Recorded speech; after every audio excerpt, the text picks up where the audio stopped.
Bonjour à toutes et à tous, je suis Laurent Goldstein. Bienvenue sur Humain, le podcast qui nous invite à partager un moment de la vie de personnalités comme vous, comme moi, comme nous. Tous ont accepté de faire un bout de chemin avec moi pour vous partager durant 1 heure leur humanité à travers la singularité de leur parcours et de leur chemin de vie. Bonne écoute!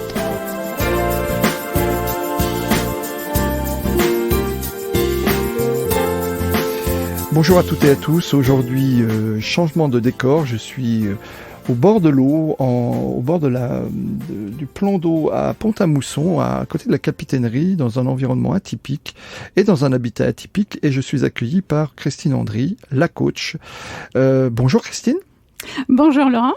Merci de ton accueil, merci de m'accueillir chez toi et on va un petit peu parler de ton chez toi depuis quelques mois maintenant puisque c'est un chez toi mobile, c'est un chez toi roulant, mais avant d'aller plus avant, j'aimerais que tu te présentes aux auditeurs et en particulier ceux qui ne te connaîtraient pas. Eh bien, pour me présenter, je dirais qui je suis coach, tu l'as dit toi-même, je suis coach, un coach où j'accompagne les dirigeants d'entreprise. Mais ça, c'est la définition par rapport à ce que je fais et qui je suis. Eh bien, je suis peut-être un petit peu souvent dans un profil hors norme. Même j'aime ce qui est atypique, j'aime ce qui est différent. Et donc, je me définirais plutôt comme quelqu'un d'atypique et qui ose essayer de nouvelles choses. Alors, quand tu me dis de profil hors norme, on parle beaucoup d'atypisme. J'ai interviewé il y a très peu de temps Audrey Prévost qui en a fait sa spécialité, puis qui elle-même est un profil atypique. Tu as été diagnostiqué atypique ou c'est parce que c'est quelque chose qui t'est je vois il y a une petite licorne là-bas, donc c'est quelque chose qui est en toi depuis toujours comme un petit truc en plus. C'est plutôt le petit truc en plus, en fait, où j'ai du mal de rentrer dans la norme. Ouais. Juste pour matérialiser, quand il y a une file, je sors toujours de la file. Il faut que je sois à gauche ou à droite, je peux pas rester. Donc c'est plutôt un profil atypique dans le sens où la normalité, c'est pas quelque chose qui me convient. Donc j'ai besoin de faire quelque chose de différent, d'être un petit peu différente des autres. D'accord. C'est aussi le cas dans ta pratique ? Oui. Tout à fait. Donc tu as une spécificité dans ta pratique de l'accompagnement qui diffère un petit peu de la majorité des confrères et consoeurs ? Je pense que j'ai une spécificité. J'ai créé mon propre programme d'accompagnement sur la base des expériences que j'avais sur mes coachés. Et effectivement, du retour de ceci, c'est souvent c'est souvent le compliment que j'ai par rapport à ça, sur l'état d'avancement ils ne s'imaginaient pas que c'était comme ça. Ils ne s'imaginaient pas qu'ils pouvaient arriver à ce point-là et ils me définissent aussi comme quelqu'un de peu classique. D'accord. Rien à voir avec l'Académie de la création, c'est encore autre chose. Quand tu parles de programme particulier. Oui, l'Académie de la création, c'est mon bébé que j'ai créé il y a 2 ans, mais qui est un petit peu mal. Alors c'est pas création, c'est créaction. Hein. Créaction, oui, ouais. C'est créer et passer à l'action. Donc j'ai préféré jouer avec ce jeu de mots-là. Il est encore différent parce que ça, il s'adresse à des profils qui sont plus des créateurs d'entreprises, qui sont en phase de démarrage et qui ont des difficultés à passer à l'action, à avancer. Là, le programme que je suis en train de développer, c'est un programme qui se destine plutôt à des chefs d'entreprise pour leur permettre de retrouver la flamme entrepreneuriale. D'accord. D'expérience, de par mon passé, j'ai constaté que démarrer, c'est parfois très facile. On est sur une pente de lancement, un peu comme une fusée. Et puis tout d'un coup, il y a un état de stationnaire dû aux événements, dû à un certain nombre de choses qui font qu'on perd un petit peu la foi, on perd un petit peu l'énergie, on perd un petit peu de peps par rapport à tout ça. Et c'est donc ce programme que j'ai développé, il est destiné aux chefs d'entreprise qui sont dans cette phase-là. D'accord, on y reviendra un petit peu tout à l'heure. Comment tu es devenue celle que tu es devenue aujourd'hui ? Est-ce que tu peux nous reparler un petit peu de ton parcours ? Alors mon parcours, on va commencer par le commencement. Belge d'origine, je nais en Belgique et je viens à 6 ans en France parce que mon papa vient ici pour développer une activité, développer une entreprise. Donc je me retrouve à 6 ans, donc parachutée dans un petit village de Meurthe-et-Moselle. Et puis, je suis un parcours classique de lettres et donc je retourne en Belgique pour mes études post-bac. Je voyage beaucoup, je fais l'Espagne, l'Italie, l'Espagne, l'Angleterre, voilà. Pour ton travail déjà?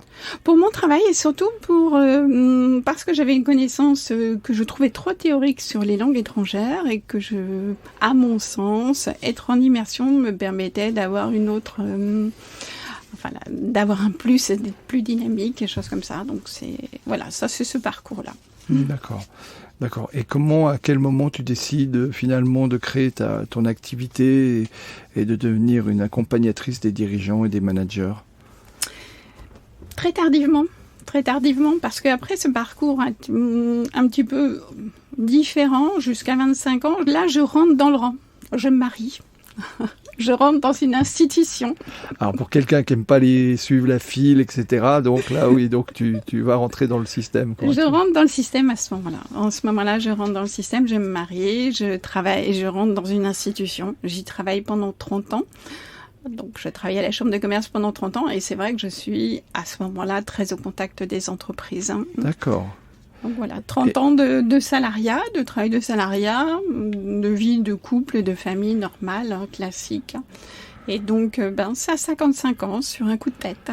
D'accord. Donc là, à 55 ans, alors sur un coup de tête, je sais pas, mais en tous les cas, à 55 ans, tu décides de quitter le salariat, de créer ta propre entreprise. Alors ça, c'est le premier grand changement. Hein. Il y en a d'autres, bien sûr, mais premier grand changement, tu décides de quitter le salariat. Comment tu as trouvé le courage?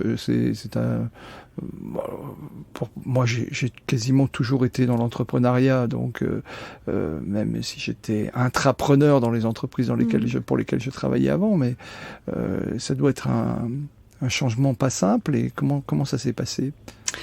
Pour moi, il y avait 2 éléments de motivation essentiels. Le premier, c'est que j'avais des difficultés d'être avec les valeurs que portait l'entreprise à ce moment-là. Donc j'étais quand même dans une situation de souffrance ou pour moi, ce que je vivais, c'était pas, ça ne correspondait pas. Alors, je ne dis pas qu'ils avaient raison ou tort, je dis simplement, leurs valeurs n'étaient plus les miennes. Est-ce que j'ai changé, est-ce qu'ils ont changé, peu importe. Mais c'était vraiment des parcours, on ne faisait plus un chemin ensemble, on faisait plutôt des chemins séparés. Donc ça a été un premier élément. Puis le deuxième élément, je me suis dit, ce serait peut-être bien, sur les 10 dernières années, de t'accomplir dans une mission, de faire quelque chose qui te plaît. Autant, le temps où j'avais ma famille, mes enfants à élever, je suis restée dans un parcours classique. Et là, je me suis dit, pour les 10 dernières années de ma vie, de travail professionnel, j'ai envie de m'éclater. J'ai envie de faire ce que je veux. Et derrière, comme garde-fou, je me dis quels sont les risques. Les risques, tout le monde me dit, ah oui, mais moi je pourrais pas, j'ai une maison, j'ai ci, j'ai là, etc. Oui, moi aussi j'ai une maison, j'ai tout. Mais en fait, c'est que moi-même que je mets en enjeu. Avant, j'aurais mis en enjeu ma famille, mes enfants. Ouais. Là, l'enjeu, il était sur ma personne. Je me plante, je me plante. Et puis c'est tout, je recommencerai sur un travail de salariat. D'accord. Mais l'aventure continue, tu t'es pas planté, donc voilà. Donc je me suis pas plantée. J'ai fait une première route qui a été très enrichissante et qui est donc aussi à la source des accompagnements que j'ai maintenant, où j'ai créé un espace de coworking. J'ai créé un espace de coworking indépendant sur mes fonds propres. Cet espace, en fait, il avait tout pour réussir. Il n'a pas décollé. Après, j'ai fait le point, j'ai fait quand même le bilan de tout ce qui s'était passé. J'étais en partie responsable, parce que trop jeune dans le domaine de l'entrepreneuriat, donc un peu de démarrage. Les points positifs, c'est que j'avais extrêmement bien œuvré en matière de communication. Encore maintenant, si je donne le nom de l'enseigne, tout le monde lui dit « Ah oui, je connais bah oui. ». Donc, c'était très satisfaisant pour moi. Le point négatif et qui était le plus difficile, c'est qu'en fait, je souffrais de concurrence publique. Et surtout, en fait, il y a quelque chose que je n'avais pas vu à l'époque, il y avait un marché caché. Donc pour tout ce qui est location de salle, puisque j'allie à la fois le bureau privé, le bureau collaboratif et la location de salle, il y avait un marché privé. Il y avait un marché privé caché, des organismes de formation qui vont louer ou prêter des salles, ou bien même des experts, ou choses comme ça. Et celui-là, je l'avais vraiment pas anticipé. Donc du coup, à un moment, il faut se poser la question, c'est est-ce que je continue dans cette voie, sachant que je ne sens pas l'étincelle, je ne sens pas, ça aurait pu venir. Et encore, j'ai quand même des doutes, hein, mais ça aurait été très long. Il aurait fallu au moins encore 2 à 3 ans pour arriver sur vraiment quelque chose de rentable. J'avais pris des contacts aussi auprès d'autres sociétés qui portent des espaces de coworking et tout de suite, eux m'avaient alerté sur le fait que c'était économiquement peu viable, sauf si on a une activité à côté, ce que j'avais, puisque j'étais déjà coach à l'époque pour les entrepreneurs. C'était ça le concept, hein. C'était d'offrir à la fois le bureau privatif collaboratif et en même temps un coach sur place pour un petit coup de mou à 10 heures sur une pause café, c'est toujours intéressant, ou bien pour des programmes un peu plus longs d'aide à l'impulsion. C'est tout ce qui est intéressant dans le coworking d'ailleurs et dans les espaces collaboratifs aussi, c'est d'avoir ces rencontres informelles, et c'est un lieu de vie finalement, hein, c'est vrai, et c'est intéressant parce que aujourd'hui nous sommes tous les deux dans un autre lieu de vie qui est différent, mais c'est aussi une histoire de lieu de vie qui est vraiment dans l'idée, c'est très très très sympa. Quel conseil donnerais-tu à quelqu'un qui serait aujourd'hui dans ta situation de l'époque, c'est-à-dire qui s'interroge, on en rencontre beaucoup, hein, quelquefois, des gens qui ont une autre passion à l'extérieur de leur travail ou qui ont des craintes par rapport à passer le cap. Finalement, toi qui as connu finalement ce changement, quel conseil donnerais-tu finalement si des conseils tu donnes à ce sujet-là? Oui, mais volontiers, parce que c'est ce que je dis à chaque fois, c'est le faire pour les bonnes raisons et non pas pour les mauvaises raisons. Alors, c'est un bien grand mot, c'est quoi les bonnes raisons et c'est quoi les mauvaises raisons? Si je commence par les mauvaises raisons, je vais créer mon entreprise parce que j'en ai marre de mon employeur. Je vais créer mon entreprise parce que tout d'un coup, je me retrouve au chômage et que j'ai pas d'autre choix parce que personne ne veut m'embaucher. Ça, pour moi, ce sont pas des bonnes raisons, ce sont des mauvaises raisons. Et on part sur une base qui n'est pas saine. La bonne raison, c'est parce qu'on a foi en un projet, on a foi en un développement. Il faut vraiment, ce qu'on appelle la notion de big why, qu'on nous ressort à chaque fois. Moi, je parle de foi, d'intention, d'action, mais c'est vraiment, il faut y croire à fond. Ça, c'est la bonne raison. Alors, ça ne veut pas dire pour autant que si du jour au lendemain, on se retrouve au chômage et qu'on crée son entreprise, que ça ne va pas fonctionner. Simplement qu'il faudra remettre une étape supplémentaire. Une étape supplémentaire, c'est-à-dire faire le deuil de son passé. Pourquoi vous avez créé votre entreprise? Parce que je n'avais pas d'autres possibilités. Et si vous aviez eu d'autres possibilités, ce serait quoi? Donc c'est à ce moment-là, c'est rajouter cette petite... Ça ne veut pas dire qu'on ne peut pas le faire. Ça veut dire que simplement, il faut bien penser à ce moment-là de rajouter une étape supplémentaire. Faisons table rase du passé, liquidons le passé, fermons la porte. C'est un petit peu en fait comme quand tu ouvres la porte de ta maison, si tu la laisses à moitié entrebâillée, tout le monde peut rentrer. Si par contre, tu la fermes, et tu la fermes à double tour, c'est déjà beaucoup plus difficile. Donc c'est un petit peu ce schéma de dire, quand on part sur une création d'entreprise, quand on part sur un projet, déjà se poser pour quelles raisons je le fais. Et si, effectivement, c'est parfois par non-choix, à ce moment-là, se dire, attention, voilà, je vais commencer par faire table rase du passé, bien fermer les portes, bien verrouiller. Ça évitera des déboires pour plus tard. D'accord. Stéphane Brunière parle de cause noble personnelle, lui, qui vit aussi de sa passion. Donc voilà, c'est un petit clin d'œil que je fais à Stéphane. Sa cause noble personnelle, c'est-à-dire la bonne raison de pourquoi je veux faire les choses, en fait. Exactement. C'est ça. Tu accompagnes essentiellement des créateurs ou parce que forcément c'est quelque chose que tu connais bien ou des dirigeants déjà bien installés ou les deux, j'imagine peut-être. Mais est-ce que tu as un accompagnement spécifique pour les créateurs ou les gens qui se posent des questions que tu t'es sans doute posées à l'époque? Est-ce que toi-même d'ailleurs tu avais bénéficié d'un accompagnement? Non, moi j'ai pas bénéficié d'un accompagnement. C'est là ce qui a fait ma faiblesse et qui maintenant fait ma force. D'accord. Ouais, j'ai pas bénéficié d'un accompagnement. Pour tu t'es être mis honnête, les pieds dans la crevasse, comme beaucoup d'entre nous. Ça fait mal et on se dit, ah, ça y est, je connais le chemin maintenant. Mais c'était pas ça, moi, quand même. À l'époque, je pensais que c'est la conclusion qu'on peut tirer maintenant. À l'époque, en fait, j'étais peut-être un petit peu trop sûre de moi, dans ce sens où je sortais d'une chambre de commerce, où j'étais en contact direct des créateurs d'entreprises. J'étais à la formalité en dernier. J'étais sur du pré-accueil, création d'entreprise. Donc, c'était quelque chose que je connaissais bien. Donc, pourquoi me serais-je fait accompagner? Puisqu'en fait, pour moi, c'était clair. Les formes juridiques, j'ai surfé dessus. Les formalités, j'ai surfé dessus. J'ai surfé sur toute cette partie purement technique.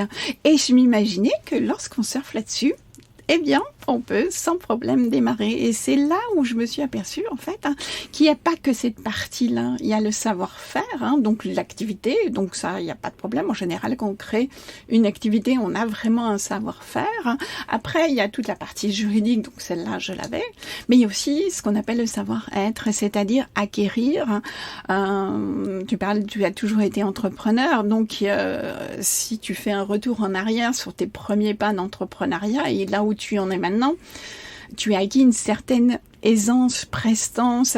C'est aussi un état d'esprit, c'est une manière de réfléchir, de penser. Et donc c'est tout ça, en fait, qu'on n'acquiert pas forcément lorsqu'on parle du travail de salariat au travail d'entrepreneuriat. C'est comment je change mon mindset. Quand je suis salariée, c'est peut-être un mot qui est pas très sympa, mais c'est un petit peu comme si j'attendais qu'on me donne à manger. Je suis un peu comme l'oiseau. Je suis en une forme de sécurité, quoi, on va dire. Une forme de sécurité, voilà, tout à fait. Tandis que lorsqu'on on passe de l'autre côté de la barrière, tous ceux qui sont salariés vont dire, oh, mais tu as de la chance, tu gères ton temps comme tu veux, mais c'est pas que ça. C'est pas que gérer le temps, justement. Je le gère non pas comme je veux, mais comme je dois. Oui, la grande difficulté de l'entrepreneuriat, en tous les cas, de mon point de vue, une des grandes difficultés, ce qui quelquefois pose un écueil pour certains, c'est le self-management. Parlons pour le terme anglophone, finalement, c'est la capacité de se gérer soi-même et de gérer son temps soi-même, de s'organiser. Parce que lorsqu'on est chez soi, se mettre au travail par soi-même, c'est rarement simple. C'est toujours une espèce de faux rythme. Et souvent, il y a d'excellents confrères, d'excellentes consoeurs. Je connais d'excellents consultants qui sont extrêmement performants, mais personne ne le sait parce qu'ils ne sortent pas de leur bureau et ils peuvent quelquefois en éprouver de l'amertume. Et que la règle, c'est d'être en capacité aussi de faire savoir son savoir-faire, et ça, c'est pas toujours simple. Exactement, je te rejoins là-dessus. Alors, pour le coup, t'as fait preuve d'adaptabilité rapidement. Tu me diras, c'est une des qualités majeures de ce métier. Et t'as utilisé très rapidement les moyens de communication modernes. T'as un blog, t'as créé un site qui est très sympa d'ailleurs. T'as fait une chaîne YouTube. Oui. Est-ce que tu peux nous en dire un mot et voilà, tout ça t'est venu, cette idée. Maintenant, tu es sur les projets. J'en profite et je remercie Francis Zenz qui nous a mis en relation, notamment à travers j'allais dire le Rock Your Life. Tu fais partie de la saison 2. C'est une aventure qui continue. Est-ce que tu peux nous dire un petit peu comment ça t'est vu? Alors lui, il dit, Francis, je suis pas geek et je me soigne, mais toi, c'est assez rapidement, tu as commencé à faire ta chaîne YouTube et faire des choses comme ça. C'est comme ça d'ailleurs que tu t'es fait connaître ou c'est vraiment, c'était en complément, tu t'es dit, il faut vraiment que j'occupe l'espace? C'est un complément en fait, c'est adaptabilité, c'est un peu ça. C'est être à l'écoute de tout ce qui se passe. Quand j'ai démarré à 55 ans, si on parlait de Facebook... Alors, ça donne plein d'espoir, ce que nous dit Christine. Moi, je cite quelques exemples comme ça, mais j'ai démarré à 55 ans. Je le dis parce que combien de personnes... Je t'ai coupé, mais ça me fait naturellement rebondir. Combien de personnes nous disent à 40 ans, mais je sais pas mon âge que je vais changer, je suis trop vieux, etc. À 55 ans, une vraie belle aventure peut débuter. Et j'en veux la preuve de ce qui va nous occuper encore après, parce que quand on parle d'aventure avec Christine, on va rentrer dans l'aventure pour de vrai dans quelques instants, chers auditeurs. Oui, vas-y. Excuse-moi, je t'ai coupé sur la chaîne YouTube. Aucun souci, aucun souci. Ben, quand j'ai démarré, en fait, à cet âge-là, j'avais aucune, même Facebook, quand on me disait Facebook, je disais, ah, attends, il y a un truc là, comment ça s'appelle encore? Je me souvenais pas. Et je me souviens d'une personne qui m'a schématisé en me disant, mais c'est simple, face comme visage, book comme livre. Hein. Ouais. Et j'ai toujours cette image en tête. Hein. Cette particularité que j'ai, c'est que j'entends, j'écoute beaucoup, je rebondis, etc. Donc Facebook, allez, hop, j'y vais. Hop, je me forme de temps en temps. J'allais sur des tutos, comment je fais, etc. Et puis après, Facebook, il y a LinkedIn. J'avais un profil, mais je l'activais pas. Je vais activer LinkedIn. Et j'ai testé comme ça un ensemble de choses. YouTube en a fait partie. Parce qu'à l'époque, dans cet espace de coworking, j'avais imaginé faire une université d'été. C'était mon programme pour l'été, pour accompagner les chefs d'entreprise. J'ai fait venir un certain nombre d'acteurs, qu'ils soient juridiques, sociaux, fiscaux, etc. Parce que l'été est la période la plus légère au niveau entrepreneuriat, à chaque vacances scolaires d'ailleurs. Et c'est ça aussi qu'on a du mal, que je n'avais pas matérialisé avant de commencer cette activité, c'est qu'à chaque période de vacances, en fait, il y a une baisse substantielle en fait de l'activité. Donc, je me suis dit, puisqu'il y a une baisse, autant le compenser par de la formation. Donc, j'avais imaginé cette université d'été, mais pour la faire connaître, eh bien, je me suis enregistrée. Et puis, je me suis dit, je publie sur YouTube. Donc, c'est comme ça, un petit peu, que se crée cette chaîne YouTube. Elle n'existait pas plus que ça, jusqu'au moment où il y a eu Rock Your Life, avec Francis Zenz, qui m'a sollicité en premier. D'abord, c'était pour participer en tant qu'invité à son émission. Puis finalement, il me dit, finalement, ce serait peut-être bien si on pouvait faire une émission à deux. J'interviewe une personne et toi, en finalité, tu interviens en tant que coach pour faire un petit récap de ce qui s'est dit. Et apporter un conseil, une astuce. On sait très bien que les coachs ne sont pas là pour conseiller, mais en tous les cas pour avoir un regard par rapport à ce qui s'était dit. Donc cette chaîne YouTube, elle a continué à exister par rapport à Rock Your Life, et puis maintenant je continue à l'alimenter par rapport à mon programme d'accompagnement des chefs d'entreprise qui sont un petit peu sous une pente, sous une baisse de forme. Donc en leur apportant des conseils et en enregistrant des directs, donc tous les jeudis à 17h15, soit donc je coach en direct un chef d'entreprise qui souhaite. On va pas être sur des grandes questions, Bien évidemment. Mais parfois, il suffit d'avoir un regard externe pour une question simple. J'hésite, est-ce que ça, je dois le proposer ou pas ? Parfois, on est souvent face à un dilemme de choix, et le choix peut se faire ou très rapidement, ou des fois on reste bloqué. Donc, sur des questions comme ça, je peux apporter quelques idées, quelques astuces. Donc à 17h15, eh bien, c'est soit un coaching en direct, ou bien en indirect pour ceux qui ne veulent pas passer, et je peux l'entendre, c'est pas évident. Et je fais aussi intervenir des chefs d'entreprise pour nous parler de leur réussite, de leur succès, de leurs atouts, de leur... Donc en fait, chaque jeudi 17h15, quelque chose est publié sur ta chaîne, que ça soit en live ou en asynchrone, c'est-à-dire en fait que tu as déjà enregistré en amont, comme cet épisode qui sort début mars, donc mais nous sommes à l'heure où nous parlons mi-février, donc il y a un côté asynchrone. Ça c'est pour le travail de post-production, nos auditeurs le savent. Donc il y a un petit côté asynchrone. Mais chaque jeudi 17h15. Chaque jeudi 17h15. Bon, pour l'instant, je suis sans filet. Oui, et sans filet. Donc on peut retrouver, c'est quasiment du direct en fait, parce que le contenu c'est bien, il faut le produire, ce qui demande toujours du travail. Et ça c'est la partie immergée de l'iceberg. On retrouvera les liens en description de l'épisode. Oui. Donc cela dit, si vous cherchez Christine Andry sur YouTube, vous allez trouver très très facilement. Avec un Y, voilà. Oui, tout à fait, avec un Y à la fin. 2021, grand changement, et ce qui fait que je suis dans ton chez-toi mobile à l'heure-ci.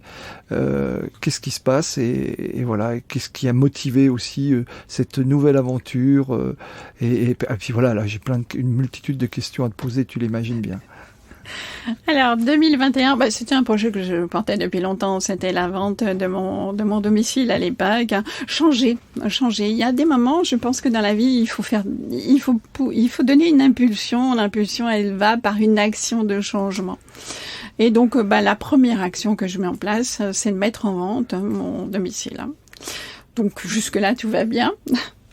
Je suis comme tout le monde, sauf que voilà. Qu'est-ce que je fais maintenant ? J'arrive pas trop à me décider. Donc c'est là où le choix ne se fait pas. Et donc est-ce que je continue à m'entêter à faire un choix qui finalement ne me convient pas, ou est-ce que je cherche d'autres alternatives, sachant que j'étais sur un terrain instable, dans le sens où je n'ai pas eu une vente classique. C'est peut-être parce que je ne suis pas classique. Donc difficile aussi de se projeter jusqu'au dernier jour. Oui, tous les feux, tous les signaux étaient verts on avait suivi le schéma, mais aucun contact. Et je me suis dit, je ne sais pas, il y avait quelque chose qui me gênait. Donc à chaque fois, la question était, tu déménages quand ? Je ne sais pas, parce que c'était vrai. Tu signes quand ? Je ne sais pas, parce que c'était vrai. Tu vas habiter où ? Je ne sais pas. Et tu vas faire quoi ? En fait, on a une espèce de pression sociale, et c'est peut-être cette pression sociale qui m'a, entre guillemets, un peu agacée, en me disant, mais pourquoi je répondrais au diktat de quelque chose que je ne sais pas moi-même ? Je ne vais pas faire quelque chose que je ne sais pas. Bon, en fait, un peu sous forme de boutade, je dis, voilà, si je ne trouve pas de chez moi, je m'achèterai un camping-car.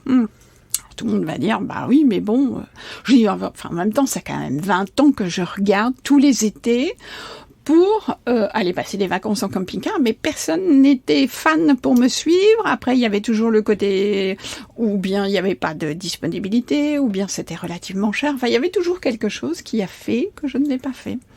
Et donc là, l'idée, est-ce que, je réponds sous forme de boutade, sinon j'achèterai un camping-car. Et me voilà à 1 mois de la signature, dont je n'avais toujours pas la date, en me disant, ouais, mais enfin quand même, dans 1 mois, il faudrait peut-être... Et donc, je trouve un camping-car d'occasion. Je me suis dit, allez, hop, je vais le voir. Et quand je sors, je me dis, il me convient pas tant que ça, mais je ne sais pas. Bon, bref. Et c'est là que j'arrive. Quelqu'un me dit, mais pourquoi tu ne retournes pas Donc, il existe des magasins spécialisés. Je dis, j'y ai pas pensé parce que c'est vrai que depuis la pandémie, il y a une pénurie de camping-cars. Autant avant, ils avaient une foultitude de camping-cars qu'on pouvait visiter pendant la période d'été. Autant là, il n'y avait plus rien, sur le parc. C'était désertique. Donc, j'y ai été à tout hasard. Et en fait, l'occasion a fait le larron. Ils avaient 2 camping-cars d'occasion, c'est tout ce qui leur restait sur le parc, pas de neuf, 2 occasions. Et le matin même est rentré un produit dont ils n'avaient même pas idée du prix, enfin il n'avait pas encore été référencé. Et la personne me dit, tant que vous êtes là, on va vous le montrer. Et c'est quand je rentre, je dis ça me paraît comme une évidence, c'est celui-là. C'est ça que je veux. Donc, en fait, voilà, j'ai pas voulu répondre à la pression sociale et je suis contente. Je suis contente parce qu'au final, le choix, il est arrivé directement à moi. En lâchant prise, en disant, voilà. Alors là, on est dans le camping-car, donc en fait. Oui. Tu lui as donné un nom à ton camping-car ? Je l'ai appelé Simone. Ah, Simone, d'accord. Oui, je l'ai appelé Simone. Voilà, c'est super. Donc, voilà. Donc, la petite histoire quand même, Simone, en route Simone. Oui, en voiture Simone. Simone est quand même une pionnière en matière de conduite automobile. C'est de là que vient cette expression « aller en route Simone ». Donc c'est un peu pour ça que c'est un petit clin d'œil. D'accord, donc tu l'as appelé Simone. Mais alors là, donc tu prends ce camping-car, mais alors là, ça te demande quand même un bouleversement. Moi, je me souviens de tes posts de l'été dernier où tu disais, ça y est, je ferme la maison. Enfin, ça a dû te demander un petit peu d'organisation aussi. Énormément d'organisation. Parce que une maison dans un camping-car, ça rentre pas, c'est moyen l'histoire. Bon. Oui, je suis passée de 150 mètres carrés à 15 mètres carrés, donc il y a un moment, il a fallu faire des choix, d'autant que c'est mon lieu de vie. Oui. Et mon lieu de travail. Oui. Donc, il a fallu que je fasse des choix. En plus, à ce moment-là, on m'avait demandé de faire une mission. Donc, j'étais en mission en plus de ça. Donc, ça a été un petit peu...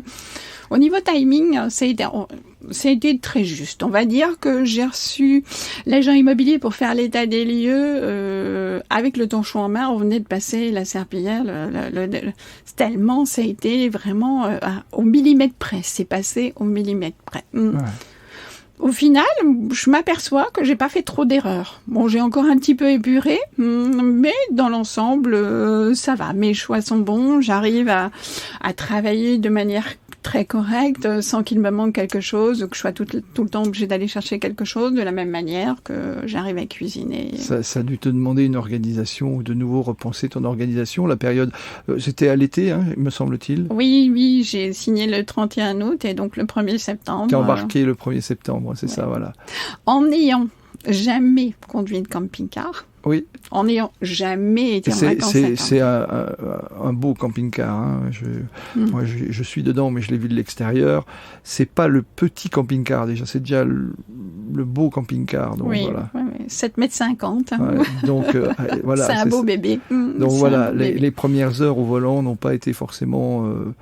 J'imagine, il y a la prise en main et puis voilà, puis les premières nuits à l'extérieur aussi, parce que ce qu'on ne sait pas, c'est que tu ne vis pas dans un camping-car pour vivre dans un camping-car, tu vis dans un camping-car, mais tu bouges avec ce camping-car. Voilà, ça, c'est le road trip derrière qui est intéressant.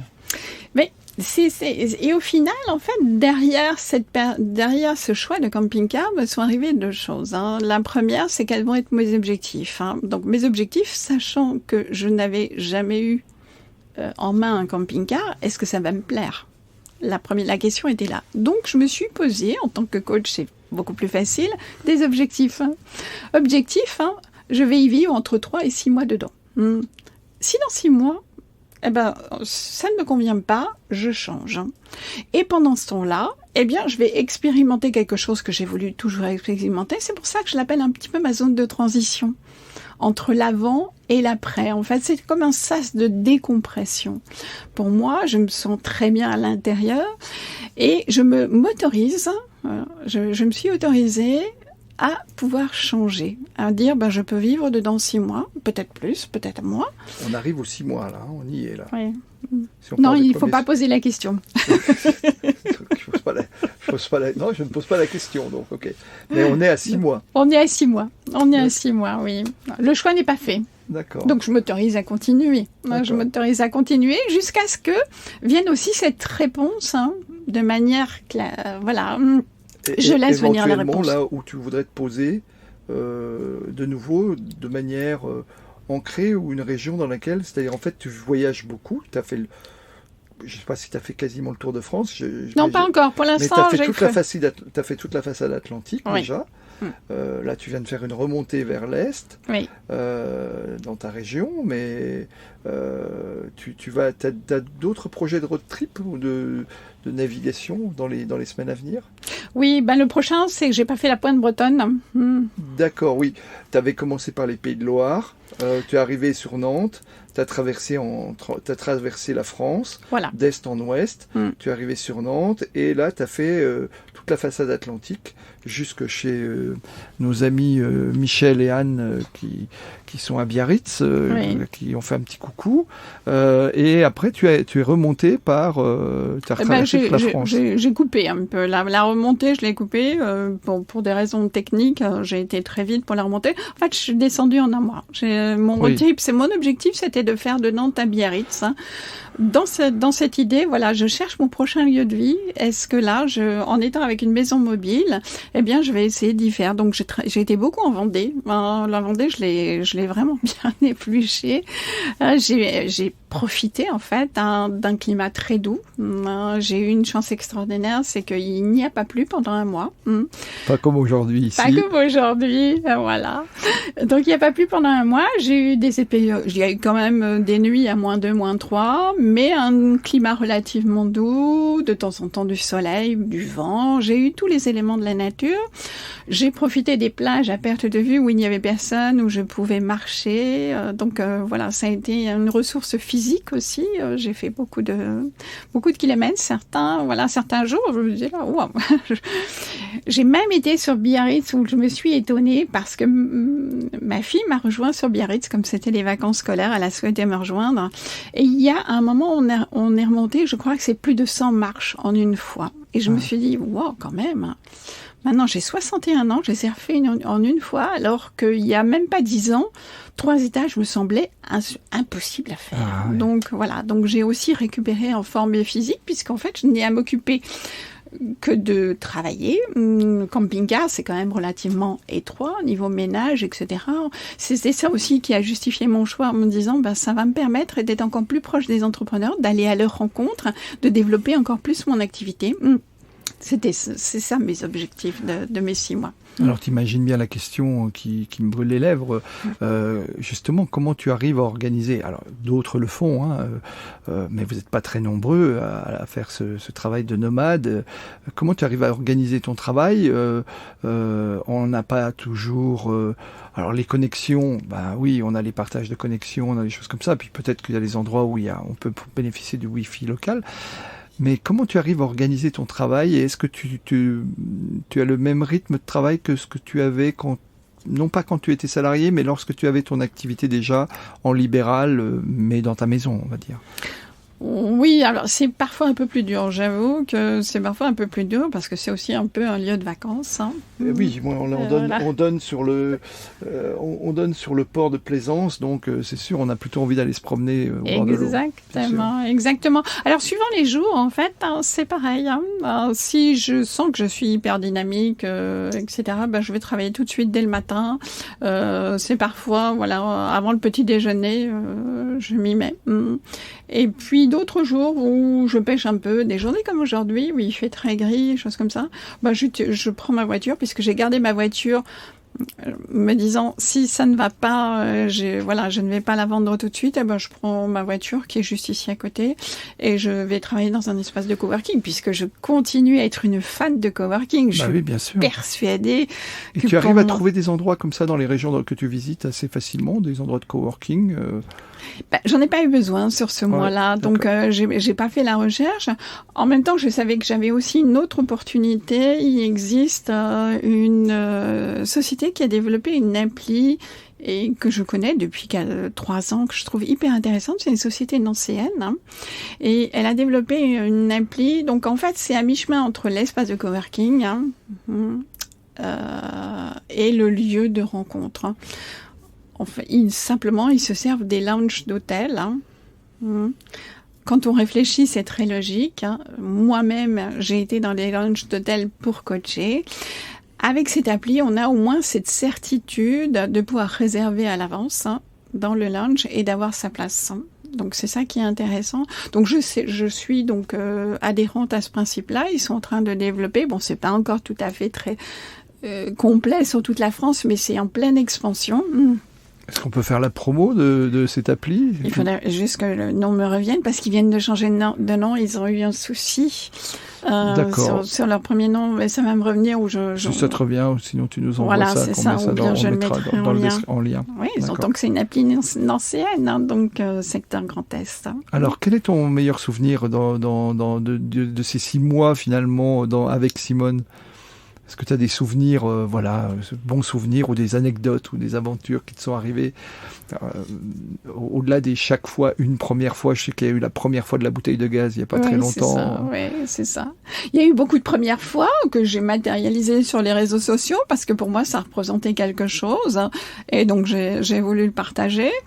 Le plus beau souvenir, c'est que lorsque j'ai pris en main ce camping-car, je me suis dit non, je vais pas partir tout de suite sur les routes, je vais m'assurer déjà de voir comment ça fonctionne. Donc je suis restée à peu près 1 mois ici à regarder combien de temps durait une bouteille de gaz, comment je changeais ma bouteille de gaz, comment je faisais pour m'organiser pour manger, par rapport au vidange, quand est-ce que parce que il faut vidanger les eaux sales, il y a tout des rituels, le chauffage, comment je gère le chauffage, comment ça fonctionne, à quelle température je mets. Donc j'ai préféré me laisser du temps par rapport à tout ça avant de prendre le volant.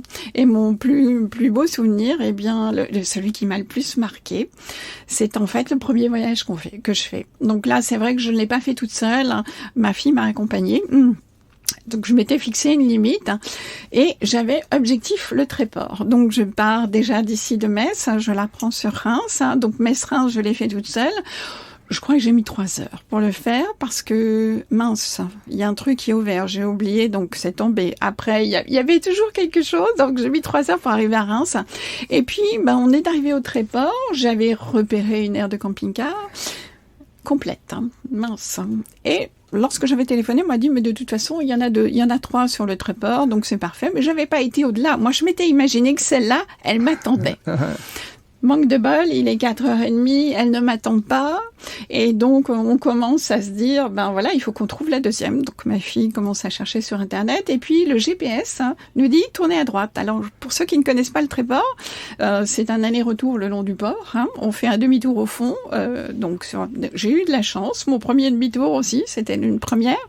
Je repars dans l'autre sens. Et là, le GPS me dit, tourner à droite. Et là, je me dis, non, c'est juste pas possible, quoi. Mais 7,50 m dans une rue escarpée, très raide, je vois pas comment je peux faire. Donc, on n'a pas écouté le GPS, on a été jusqu'au bout. Puis à un moment, il nous dit tourner à droite. Je dis, bon, ça devrait le faire. Et on arrive à mi-parcours. Et là, à mi-parcours, on a interdiction d'aller plus droit. Je dis, ah oui, mais c'est vraiment pas cool parce que soit je redescends par les routes que je voulais pas monter, je ne sais pas trop, donc bon bref. Et on s'aperçoit que en fait c'est interdit, mais qu'il y a une voiture qui monte, puis une autre qui descend, puis ça monte. Et à un moment on s'est regardé avec ma fille, on a dit allez, on le tente. Eh bien c'était vraiment une superbe découverte parce qu'effectivement la route était ouverte et quand on est arrivé en haut, c'était sur le haut des falaises, l'aire de camping-car. Wow. C'était juste sublissime.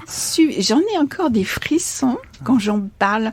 Donc mon premier voyage, mon premier stop, en dehors de celui que je connaissais, c'était au Tréport, sur les falaises, avec un vent, découverte du Tréport que je ne connaissais pas, ce funiculaire qui est gratuit, qui permet de descendre. Mais moi, le Tréport, je kiffe, je trouve ça génial. Ça a représenté pour moi aussi, peut-être parce qu'il y a derrière, il y avait toute une symbolique.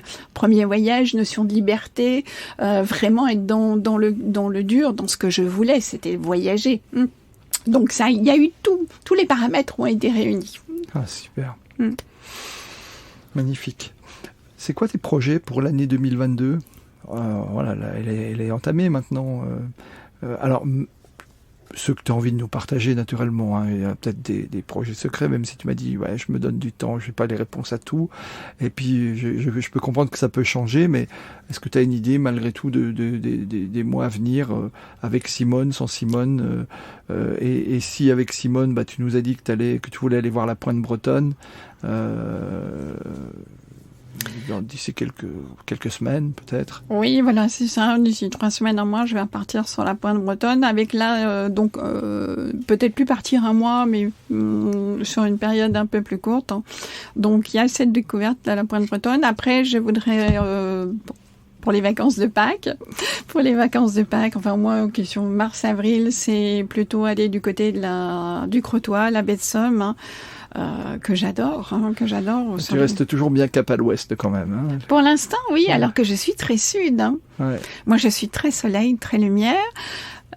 Simplement que voilà, je me dis, j'ai des amis qui habitent dans le sud où je descends régulièrement depuis 5 ans. Ils m'accueillent quand je veux, je peux. J'ai besoin de soleil, je descends chez eux. Donc au final, j'ai le confort d'une maison avec un jardin chez eux. Par contre, tout ce qui est Atlantique, je ne connaissais pas.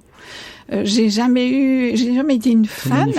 Et donc voilà, c'est pour ça que je me dis, ce camping-car, il me permet de faire une façade, de faire une partie de la France qui ne m'attirait pas jusqu'à présent et de la découvrir à fond et d'en profiter. Et puis après, advienne ce que pourra. Je vais me laisser aussi guider par cette espèce d'instinct qui dit, il y a un moment où la réponse viendra. Et plutôt que de mettre une pression, puisqu'au final, je suis bien là où je suis.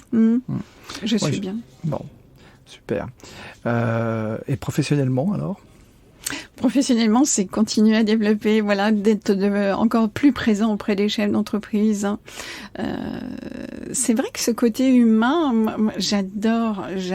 Donc l'humain, je trouve que tout le monde a un véritable potentiel et je me sens à ma place, je me sens légitime pour développer, pour aider chacun à découvrir son potentiel, voire l'améliorer. Donc je me sens pas du tout l'âme d'une retraitable et au contraire, l'âme de quelqu'un qui veut continuer à avancer, d'apporter sa pierre à l'édifice.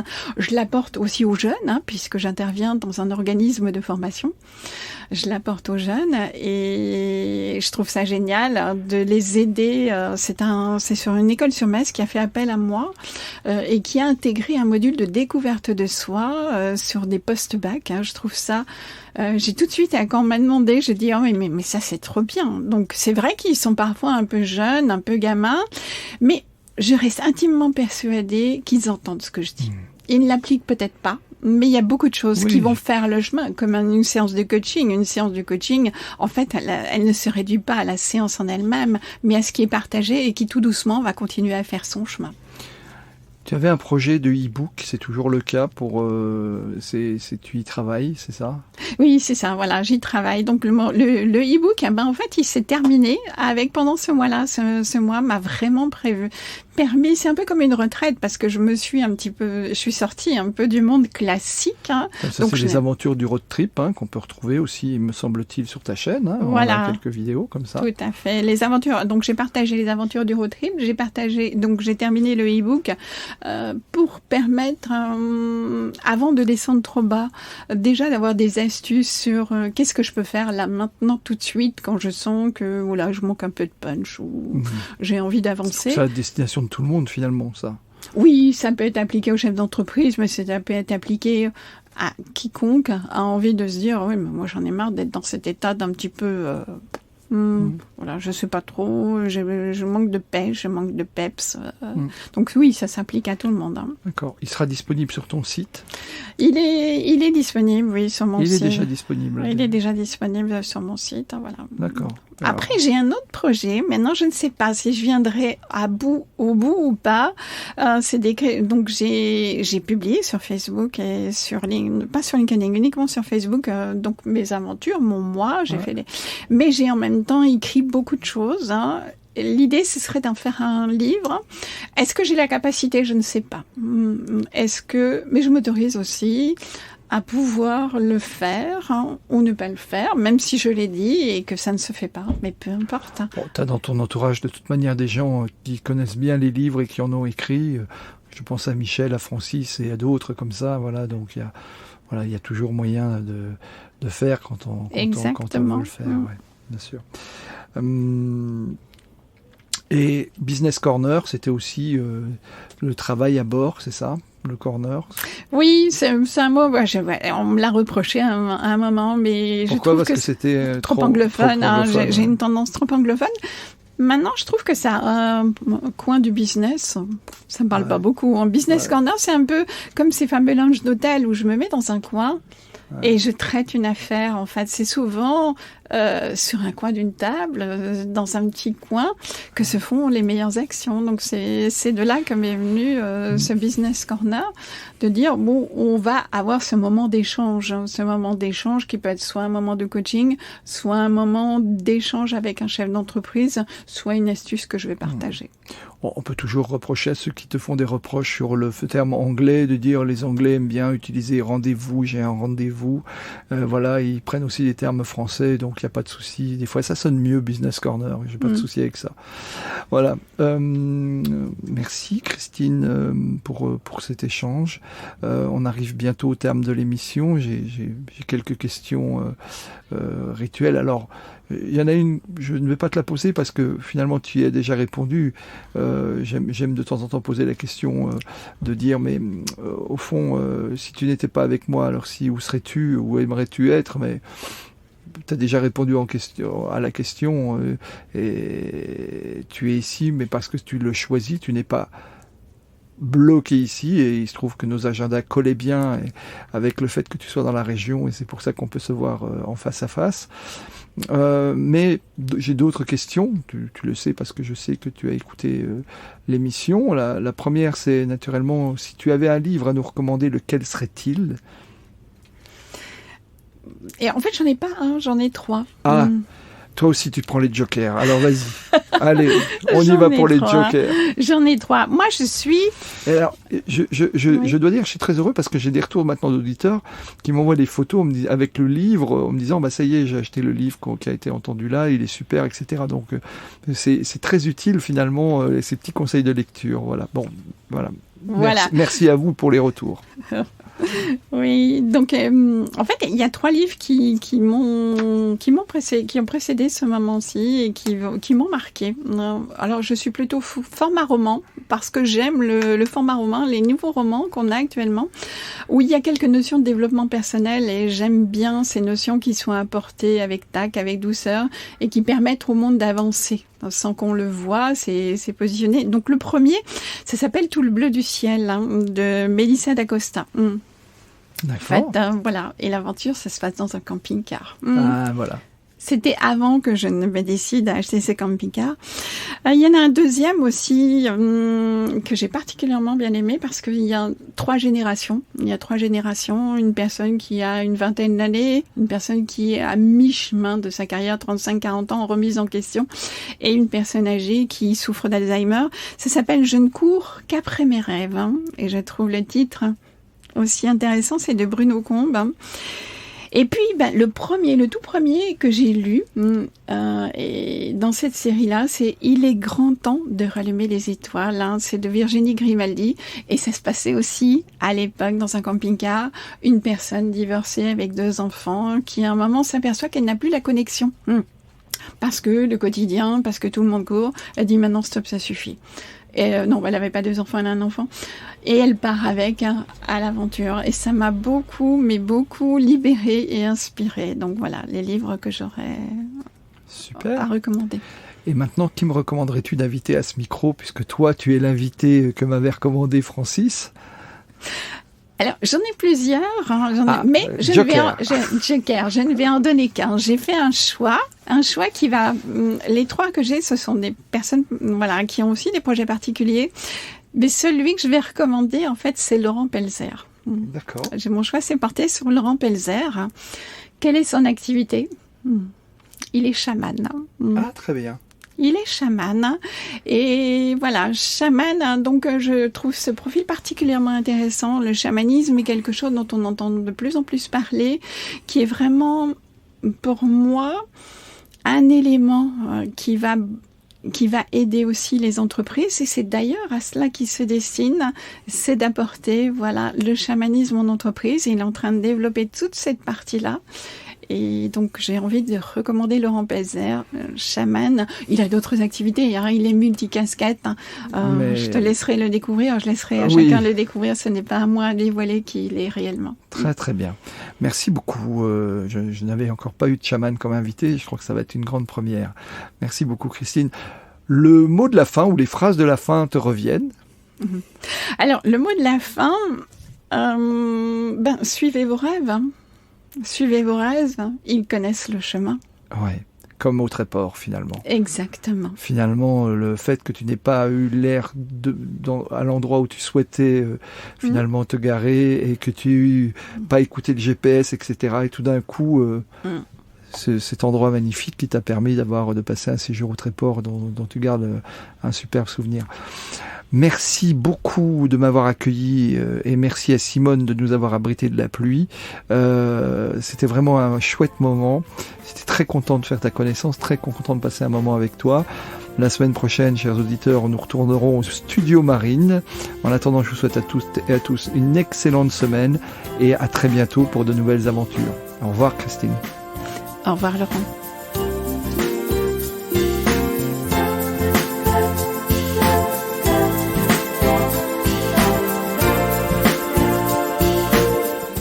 Merci d'avoir écouté cet épisode jusqu'au bout. Si ce podcast vous a plu, n'hésitez pas à en parler autour de vous et à le partager. Pensez aussi à nous soutenir en mettant une note, un commentaire et à vous abonner sur votre plateforme de podcast préférée. Vous trouverez les liens liés à cet épisode dans la description. À la semaine prochaine pour une nouvelle rencontre.